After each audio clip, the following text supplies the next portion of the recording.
बिहार समाज में पानी लिए 2-3 गिलास में जा। आज तक हमारे बिहार समाज में जो भी लोग राजनीतिक मैदान में उतरे हैं, सपा यानी कि समाजवादी पार्टी, बसपा यानी कि बहुजन समाज पार्टी, भाजपा यानी कि भारतीय जनता पार्टी, राष्ट्रीय कांग्रेस पार्टी, आम आदमी पार्टी, भारतीय स्वैच्छिक समाज पार्टी, तमाम ऐसी पार्टियां हैं जिनमें हमारे बिहार समाज के लोग कार्य कर रहे हैं, मेहनत कर रहे हैं। किसी को 5 वर्ष हो गए, किसी को 10 वर्ष हो गया, किसी को 20 वर्ष हो गया, किसी को 30 वर्ष हो गया, किसी का पूरा जीवन चला गया।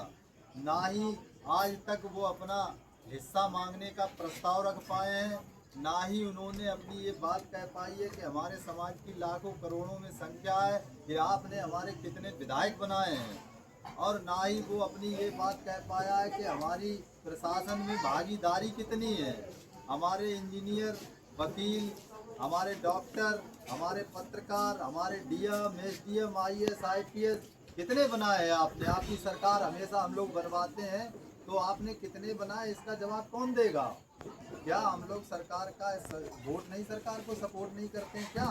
हम लोग वोट दे करके सरकार बनवाते हैं, हमारे लोगों का बाद में बहिष्कार कर दिया जाता है, हम लोगों का कोई महत्व नहीं समझा जाता है। तो ऐसी परिस्थितियों को लेकर के आज जो हम लोग बदायूं में आए हैं, उसकी मूल वजह है कि समाज में सबसे पहले पॉलिटिक्स न करते हुए समाज में जो वास्तविक मांगे हैं, जिसके पास विचार नहीं, विचारधारा नहीं है, वो अपना किसी के सामने मांग कैसे कर पाएगा? हमारे आपके समाज के नेताओं ने आज तक अपनी मांग नहीं रखी किसी लीडर के पास। इसलिए नहीं रखी है, पता नहीं वो कितने शिक्षित हैं, उनके अंदर क्या विचार है, क्या उनकी आइडियोलॉजी है। आज तक वो समाज को ये बात नहीं बता पा रहे हैं कि हमने इतनी टिकटें मांगी है। अगर टिकटें इतनी मांगी है तो प्रेस कॉन्फ्रेंस करवाएं अपने नेताओं से, इनको वो मुखिया मान रहे हैं। किसी भी पार्टी की कोई भी लीडर हो, उनसे प्रेस कॉन्फ्रेंस करवा के कहें कि हमने इतनी टिकटें बिहार समाज के लोगों को दी हैं, तब तो बात मानी जाएगी। ये सारी चीज़ें होती हैं समाज को जागरूक करना, समाज के सामने अपनी बात पूरी तरह से जिम्मेदारी से, वफादारी से, ईमानदारी से रखना। अब जो व्यक्ति समाज के नाम पर राजनीति कर रहा है या जो भी चीज़ें कर रहा है, तो कहीं न कहीं वो व्यक्ति संदिग्ध आ रहा है। ठीक है, संदिग्ध जो होता है वो न इधर का है न उधर का, बीच में फंसा है। दो नाव पे पैर रख करके राजनीति करने वाला व्यक्ति, आप बताइए कैसे सफल हो पाएगा?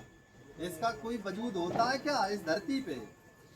कोई वजूद नहीं है लीडर का होता है। तो ऐसी परिस्थितियों को देख करके कम से कम ये साबित कर देना कि भाई हम इस तरह की राजनीति करते हैं, हमारी ये मांगे हैं समाज के लिए कि भाई हमारी पॉलिटिक्स में सबसे पहले सोसाइटी के लिए कि हमारा प्रतिनिधित्व कितना है, आपने कितने विधायक बनाए, कितने डीएम बनाए, कितने लोगों में कितनी चेतना जागरूकता पैदा की है, कितने ब्लॉक प्रमुख बनवाए, कितने जिला बनवाए हैं। बात किसी को बुरा लगता हो, समाज में लग जाए, लेकिन हम बात सही करेंगे। इसी तरह से हम लोगों के सामने बात रख रहे हैं, लोग उस बात को समझें। जब आप अपनी बात नहीं रखोगे, आप अपनी मांगे नहीं रखोगे, तो आपकी बात को समझेगा कौन? वो तो आपको ये समझेगा ये गूंगा भी है, बहरा भी है, इसको राजनीतिक रूप से इसका शोषण कर लो, गुलाम बनाओ इसको। वो नेता ही हमारे समाज का गुलाम है तो समाज की क्या दशा होगी, आप ये लोग समझिए।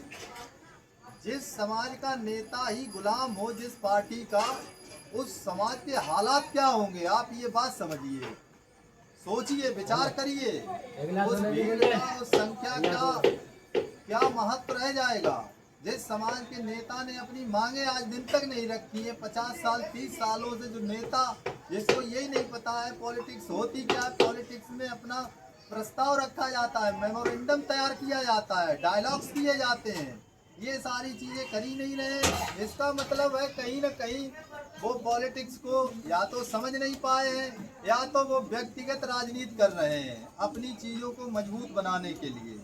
तो ऐसे चीज़ों से समाज जो है हमारा सही दिशा में एक तो नहीं जा रहा है। समाज को सही दिशा में लाने के लिए राष्ट्रीय इंडियन पार्टी सेकुलर का जो पूरा कॉन्सेप्ट है, वो कॉन्सेप्ट खुली पंचायत है, और वो खुली पंचायत बच्चों के लिए अभी जैसा कि आपको समझाया है वो सारी चीजें नियमानुसार एक क्रमबद्ध तरीके से शुरू की जा रही है उत्तर प्रदेश में।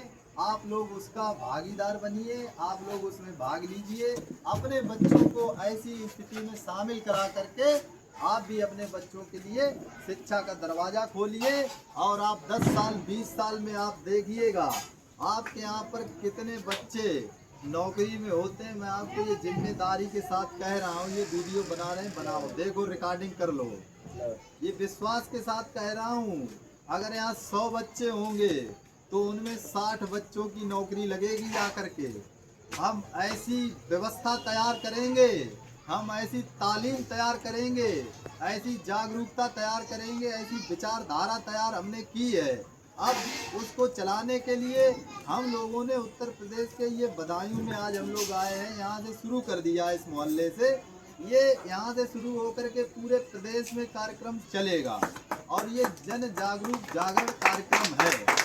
तो इसको सब लोग समझो, समझ करके अपनी चीजों को बेहतर बनाओ। हम यही चाहते हैं आपके बच्चों कि का हमारा देश आगे बढ़े, हम पीछे नहीं ना, आगे बढ़े। आपके बच्चों का बेहतर भविष्य होगा तो हमारा भी थोड़ा दिल खुश होगा कि चलो हमने एक बच्चा, जब आप आए हो यहाँ तक या 20 बच्चे हमने सफलतापूर्वक जो है अपने ऑपरेशन को, लेकिन नौकरी अभी तक मिली नहीं पाई। हाँ, तो हम वही तो कह रहे हैं, जिन बच्चों ने पढ़ाई की, पढ़ने के बाद उनकी आयु पूरी हो गई, फॉर्म अप्लाई करने लगे और उनको गवर्नमेंट जॉब न मिल पाए तो उनके घर वालों के, माता पिता का भरोसा कहीं न कहीं टूटता है। लेकिन उसके लिए भी हमने विचार बनाया है कि नहीं, हम उसके लिए भी पूरा प्रतिबद्ध हैं। बच्चों को कहीं न कहीं हम लोग जो है, क्योंकि बच्चे भाई हम ऐसे नहीं बनाएंगे, हम बच्चे ऐसे बनाएंगे